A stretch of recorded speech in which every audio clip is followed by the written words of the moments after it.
हर भूतिया कहानी डरावनी नहीं होती और हर भूत बुरा नहीं होता। ऐसी ही कहानी है एक ऐसे शख्स की जिससे काफ़ी सारे लोग आज भी अनजान हैं। रजत नाम का एक लड़का जिसने इंडियन आर्मी अभी अभी ज्वाइन करी, अपनी सिक्किम की पोस्टिंग के लिए ट्रेन से गंगोट जा रहा था। उसने देखा कि सामने सीट पर कई सारे जवान उस सीट पर हाथ पैर जोड़कर जा रहे थे।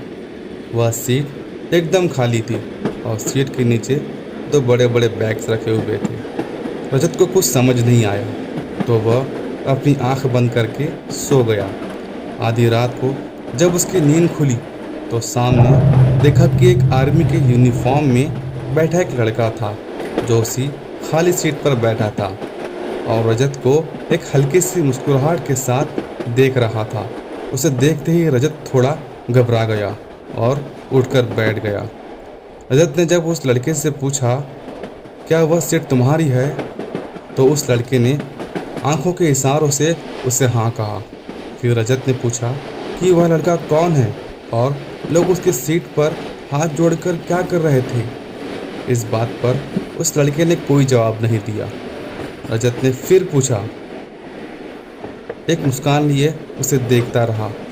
रजत उस लड़के को पागल बोलकर सो गया, पर जब उसकी वापस उस सीट पर नजर घूमी तो वहाँ कोई भी नहीं था।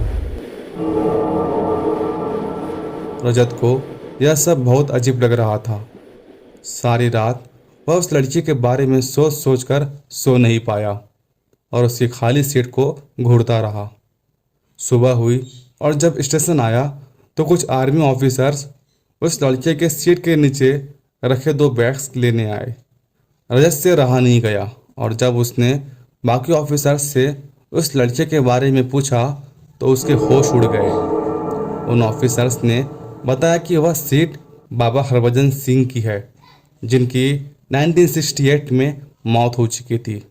हरभजन सिंह ने 1966 में आर्मी ज्वाइन करी थी और 2 साल बाद ही उनकी पानी में डूबकर मौत हो गई थी।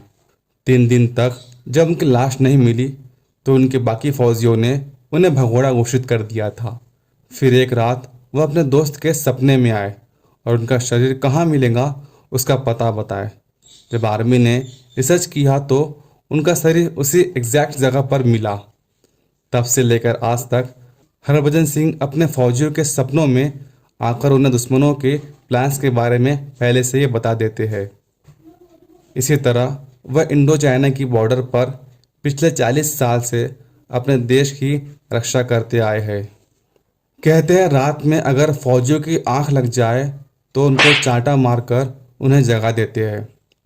इतना ही नहीं, इंडियन आर्मी भी यह मानती है कि उनकी आत्मा अभी भी बॉर्डर पर ड्यूटी कर रही है और उनको कैप्टन का दर्जा और बाबा की उपाधि भी दी गई है। उनके नाम का एक मंदिर भी बनाया गया है जहां उनका एक कमरा है। हर रोज़ उनका बिस्तर लगता है और उनके यूनिफॉर्म और जूते वहां रखे जाते हैं। हर बार जब उनकी कमरे की सफाई होती है तब उनके बिस्तर पर सिलवट्टे और उनके जूतों में कीचड़ लगा होता है। और तो और उन्हें हर साल घर जाने के लिए 2 महीने की छुट्टी भी दी जाती है और उनका सारा सामान उनके गांव भेजा जाता है। और उसी समय सिक्किम के जवान हाई अलर्ट पर होते हैं। यह सब कुछ सुनकर रजत दंग रह गया और अपने बंकर पहुंचते ही वह सबसे पहले बाबा हरभजन सिंह के मंदिर गया, जहां वह ट्रेन में हरभजन सिंह के साथ हुई मुलाकात के बारे में सोच रहा था।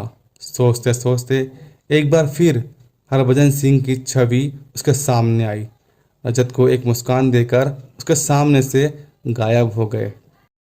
अगर आपके पास भी हमारे इंडियन आर्मी के लिए कोई मैसेज है तो प्लीज़ कमेंट में ज़रूर बताएं।